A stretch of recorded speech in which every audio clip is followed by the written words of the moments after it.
You know, the tragedy of the Gulf is not just visible from the oil slicks, but from the death of the life and wildlife of the Gulf. The dispersal chemicals that are being used by the oil companies have not been okayed by the EPA and by our government to be used in the water. There have been no environmental impact statements to allow the dispersal chemicals that are being pumped into the Gulf at the rate of 100,000 gallons per day. It's an outrage that this is happening. The outcome of this is a toxic brew that's being put into the Gulf that will be killing the wildlife. For while it will disperse 70% of the oil that it hits into micro and small bits and particles, it will also mix with very toxic chemicals that when they make contact with the wildlife will kill, maim, and destroy mammals, marine mammals, as well as plankton, as well as coral reefs. What we see in the news of the oil coming into Louisiana is a tragedy. Louisiana and Alabama and Mississippi had the horrors of Katrina and the destruction on its shores. But the horror of what's going to happen to the wildlife is going to exacerbate the economic damage to the Gulf. What's happening right now, on the surface you have the oil, and below the surface you have currents of toxic poisons that are invisible being dispersed throughout the Gulf. And people do not realize that this is part of a cover-up by the oil companies.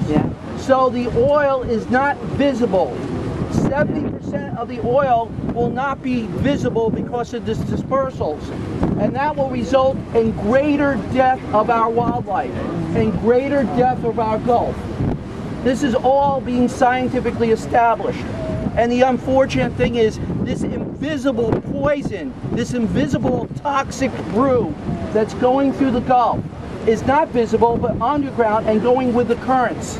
And they're going to slowly kill the fisheries and the wildlife and the reefs. And you won't even know it's happening. There'll be no database. You'll have no knowledge of it. And slowly but surely the fisheries will die off from this poison. They'll die off maybe 30%, maybe 40%. We're talking right now with the scientists. I've been working with environmental lawyers. We were the first to go into the courts and open up the courthouse, the federal courthouse, and to enable an injunction to prevent the oil companies from another cover-up they've been involved in. The oil companies and their cleanup agencies knowingly and conspired to try to suppress lawsuits by the fishing industry.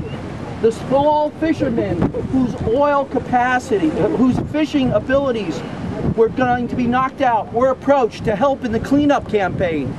And they tried to get these fishermen to sign these 17-page contracts, which basically said they waived their right to claims, they waived their right to damages, they waived their right to be able to go out against the oil companies. This is the type of treacherous industry we're going after. We need to stop it. We need to stop it.